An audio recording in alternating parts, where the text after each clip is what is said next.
J'ai vu le nouveau film Oppenheimer et je vous dis si ça vaut la peine d'aller le voir ou pas. Oppenheimer, c'est un nouveau drame biographique qui dure 3 heures et qui est réalisé par le grand Christopher Nolan, nommé 5 fois aux Oscars, qui a réalisé entre autres, si t'es pas familier avec son travail, Tenet en 2020, avant ça Dunkirk, Interstellar, Inception, The Dark Knight et The Dark Knight Rises, et Memento qui date de l'an 2000 et qui est un de mes films préférés de tous les temps. Le film en vedette Cillian Murphy, qu'on connaît entre autres pour son rôle marquant de Thomas Shelby dans la série Peaky Blinders, Robert Downey Jr. nommé 2 fois aux Oscars, qu'on a pu voir en 2020 dans Dolittle, Matt Damon qui a gagné un Oscar et qu'on peut voir dans l'excellent film Air disponible sur Prime, Emily Blunt, qu'on a vu l'an dernier dans la série The English sur Prime, et Florence Pugh, nommée 1 fois aux Oscars, qu'on a pu voir l'an dernier dans Don't Worry Darling. Oppenheimer est considéré comme le père de la bombe atomique. Il a pris part active au projet Manhattan pour développer la technologie nécessaire pour gagner la Seconde Guerre mondiale. Malgré des embûches, ce père de famille a réuni de brillants scientifiques sous la supervision de l'armée américaine. Une fois la bombe testée et la guerre remportée, il a été accueilli en héros avant d'être discrédité par le gouvernement des États-Unis, le suspectant d'être un espion soviétique.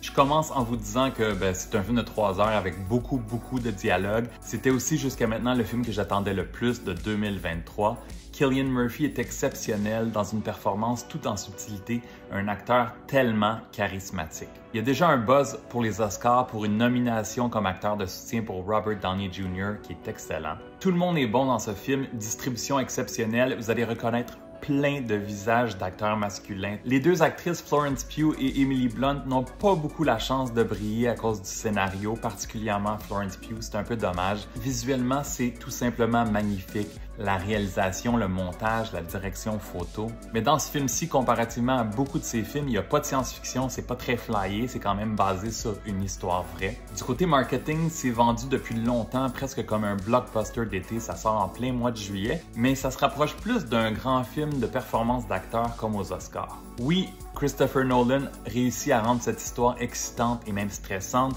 Les scènes menant à la bombe atomique sont formidables. Encore une fois, il joue avec les lignes du temps en faisant des sauts, beaucoup de sauts dans le temps, back and forth. Il utilise aussi le noir et blanc pour certaines scènes et ça donne des moments vraiment magnifiques. C'est aussi extrêmement réussi au niveau du son, des costumes et des décors et j'ai adoré la trame sonore très présente de Ludwig Göransson qui avait fait la musique pour les 2 Black Panther.